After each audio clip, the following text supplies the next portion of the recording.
Much testimony about the defendant's abuse of drugs and alcohol. Ultimately, this case was not just about addiction, a disease that haunts families across the United States, including Hunter Biden's family. This case was about the illegal choices defendant made while in the throes of addiction, his choice to lie on a government form when he bought a gun, and the choice to then possess that gun. It was these choices and the combination of guns and drugs that made his conduct dangerous. Second, no one in this country is above the law. Everyone must be accountable for their actions, even this defendant. However, Hunter Biden should be no more accountable than any other citizen convicted of this same conduct. The prosecution has been and will continue to be committed to this principle and to the principles of federal prosecution in carrying out its responsibilities. I want to thank the jury for their service. There are few civic responsibilities more important than jury service. 15 Delawareans came to court each day and performed their responsibilities in a professional and conscientious manner. We thank them. I want to thank Derek Hines, Leo Wise, and the entire special counsel team. I am so proud of this group of attorneys, agents, and litigation professionals.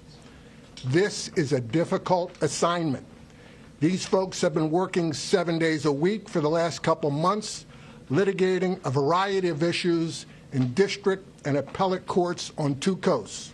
They have given their heart and soul to this work. They represent the best that public service has to offer. I am incredibly grateful. Finally, I want to thank Attorney General Garland for providing the support necessary to fulfill our mission, ensuring that we have the independence to appropriately pursue our investigations and prosecutions. As you know, we have additional trials and investigative work to be done, so I will not entertain questions at this time. Our work continues. Thank you for your consideration. Thanks. We've heard from jurors asking, Mr. Weiss, would you entertain a plea deal in the California case?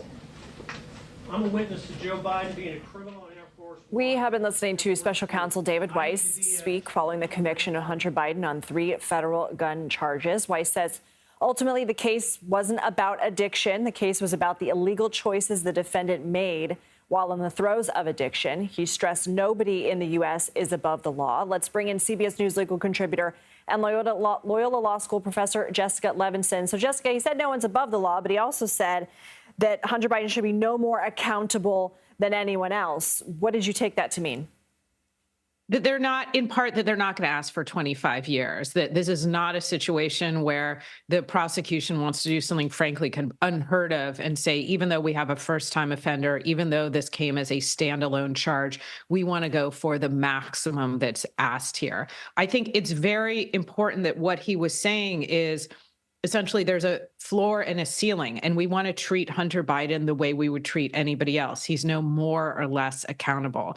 And again, I think it's hard to overestimate the importance of the public seeing that, in fact, Hunter Biden is receiving the same treatment as other people now that the conviction has come in.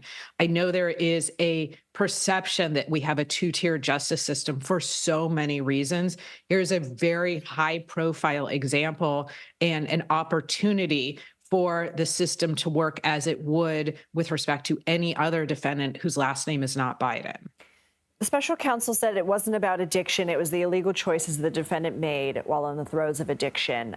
It sort of echoes some of what we heard during the prosecution's opening and closing. Why do you think that it was important for him to reiterate that today? Well, I think in part that tracks the legal charges here, but in part what he wants to make clear is that he's not targeting somebody for being an addict, for struggling with addiction. If you just looked at jury selection, and you and I talked about this, many, many people in America know somebody who has or previously did struggle with addiction. And he's saying that's not what this is about. It's not about punishing him for what he was suffering at that time. It's about punishing him for taking illegal actions. And I think that's important because it, again, tells people this is about the rule of law. This is about looking at a federal statute and saying not, we don't like him because he's a drug user, but he made false statements on forms. He possessed a gun when he should not have been able to. You and I have discussed the appeals process and the fact that Hunter Biden's attorneys are likely to appeal, and that one of the central issues may be the constitutionality of the law in and of itself that Hunter Biden was tried for. Has that not been tested before? I mean, we talked about how this is rare insofar that it was just sort of a standalone case, but not unheard of.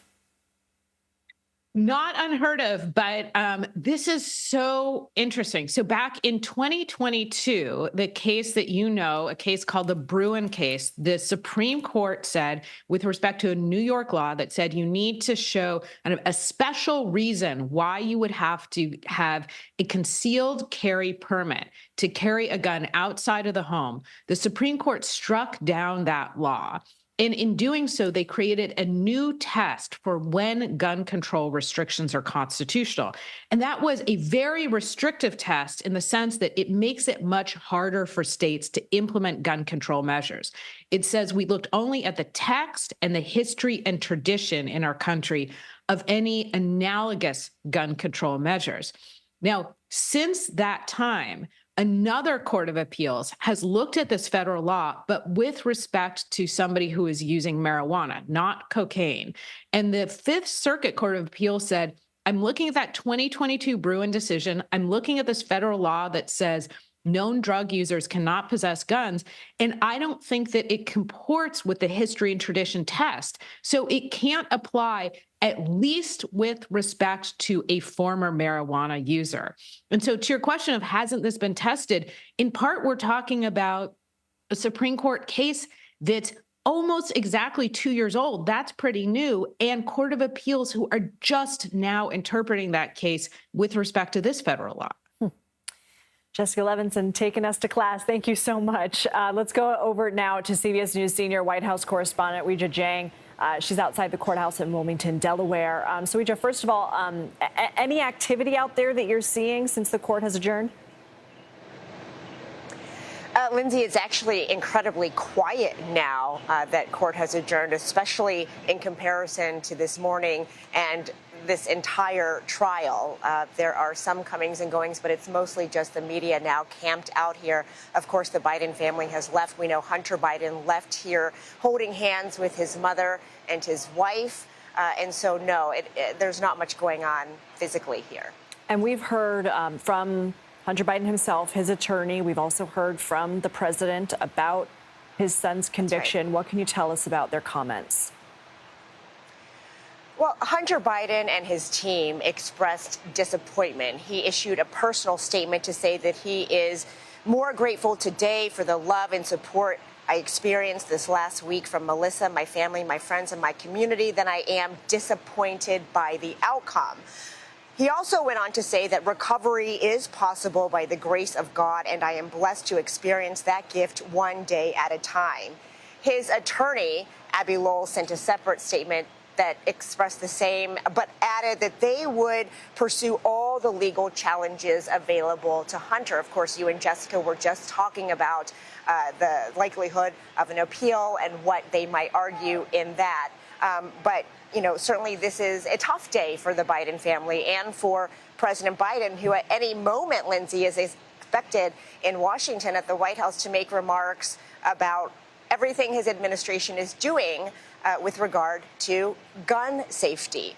He did issue a statement as well, very similar to what we have heard from him before, stressing that he is not only the president of the United States, but of course, a father as well. He said that he is proud of his son and the man that he is today. And he also, Lindsay, made reference to the fact that this is relatable to a lot of American families.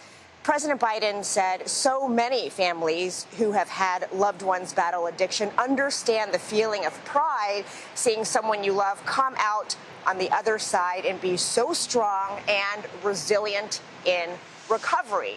And so while the president has not commented on this specific case, he has stressed from the very beginning that he fully supports Hunter Biden as he goes through the legal process.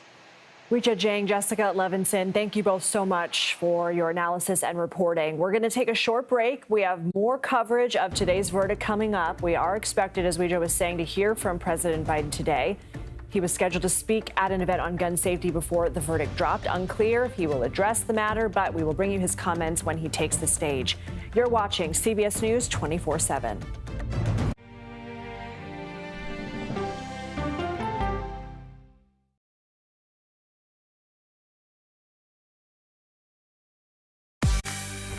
On our places, bright, shiny faces. When you wake up in the morning, we want to be your go-to team. Nate has one of